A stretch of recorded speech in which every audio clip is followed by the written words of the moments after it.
Hi, my name's Phil. I like talking about politics, and in this video I'd like to discuss how Tory Deputy Chair Lee Anderson, 30p Lee, or the Leanderthal, whatever your preference is, has been perfectly honest in a recorded interview that the Tories are going to push culture wars at the next election because, well, they've got no actual policies. Talk about saying the quiet part out loud. But first, if you'd like to be notified of daily news and politics, please subscribe to the channel and click the bell notification icon. So when someone, particularly a politician, comes right out and tells the truth about the way they're going to deliberately ignore the public interest, I don't know whether to be impressed with their honesty or facepalm at their stupidity. I'm genuinely torn. I often say I would not mind Conservative governments half as much if they were at least honest about their policies. Tell people what you're going to do, and if they think it's a good idea and they vote for it, okay. If they promised a manifesto of policies which were their genuine intention to deliver, if their manifesto won, then all the evil they inflict on us would at least be the fault of the public because it's all written down. You know, but when voters are lied to, there is nothing democratic about the poll or election that returned a self-destructive result. I remember back in 2019, Jacob Rees-Mogg on LBC, he was asked why he would not support a people's vote to break the deadlock. Rees-Mogg had earlier suggested that if a referendum produced a leave vote, that there should be a second one to determine the manner of our leaving. But anyway, Moggy responded with this, and I quote his exact words: "The problem with that is that it would overturn the results we've already had." Clear as you like. Completely honest. He knew that the public no longer supported leaving the EU and would overturn the 2016 result. He knew Brexit wasn't the will of the people. No attempt to pretend. Would have been the easiest thing in the world for him to say, oh, no, it'd just be a costly or time-wasting exercise. No attempt to describe it as a Labour plot to subvert democracy. Just as with Lee Anderson's statement this week, I didn't know at the time whether to be impressed with how honest it was or baffled by the stupidity. Still, I have to say that I prefer honest stupidity to calculating evil. But anyway, what has Anderson, the 2023 version of Rees-Mogg, which is an odd thing to say, been saying?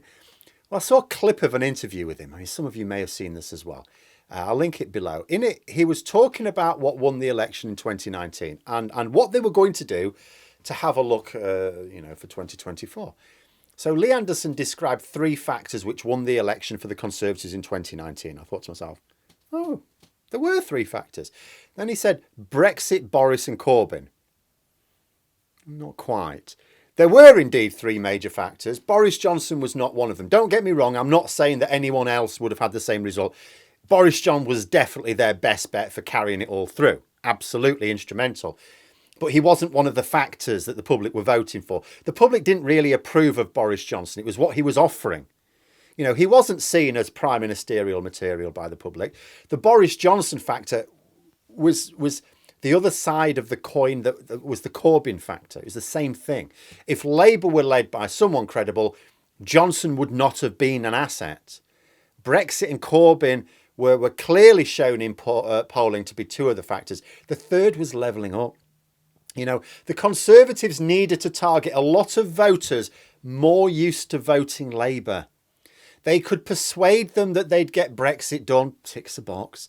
They could persuade them that Corbyn was bad, ticks a box. That's not enough in itself. These people wanted good quality healthcare. They wanted hospitals. They wanted schools. They wanted good jobs. The levelling up promise was key to persuading these people to vote Conservative in the belief that they'd get everything they would with Labour because they promised all these healthcare benefits, education spending, good jobs, good investment, infrastructure, transport links, all of that, plus the extras on top. But anyway, that minor correction aside, Anderson then did correctly say we don't have these things at the next election. It doesn't matter which three factors you go with. They don't actually have any of them at the next election. So what are they going to use? He said probably culture wars and trans debate. bit of a tautology because the trans debate is in reality a culture war in itself. There's no actual trans debate going on at all, really, is there? In terms of public debate, it's not there. It's just another culture war. There should be a debate, but there isn't. But to hear a senior member of the party say that was quite remarkable. Culture wars is probably going to be their offer at the next election. I mean, that's what I and other opponents of the Tories will say. All they've got is their culture wars. I've said it so many times. That they're stoking culture wars because they need to distract from actual policies. But the Tories aren't supposed to admit to it. They're supposed to dismiss terms like culture wars as being the divisive rhetoric of the left use, or the Marxists, even better, the woke Marxists, actually even better, used to describe important issues in society. To even allude to these issues at all was odd. I mean, we know that they're going to push their culture wars, but they're surely not going to want the voters to think that that's all they stand for. Rabble-rousers. Successful culture wars are supposed to be the little dog whistle, just the little thing you whisper, so certain people hear it. If I were to compare it to 2019, the three issues were Corbyn, Brexit, levelling up. Corbyn was the culture war element. Brexit was the sweeping reform, the grand reform. Levelling up was the delivering on what the voters wanted. Good healthcare, education and jobs. What have they got this time? According to Anderson, culture wars. He specifically cited trans issues. That doesn't interest the vast majority of people.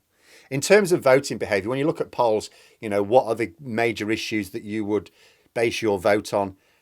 No poll has ever shown that it's going to be on trans rights at all. Obviously, we know asylum and immigration will be their major one. I mean, all the culture wars they can fight, this is the one where they actually have the most cut through. But as I've said before, they're in a weak position. A voter which wants or that likes the sound of what the Tories are saying on asylum and immigration still has to look at them and go, but you keep failing. So they've got a good chance of voting for Reform UK if they stand candidates this time.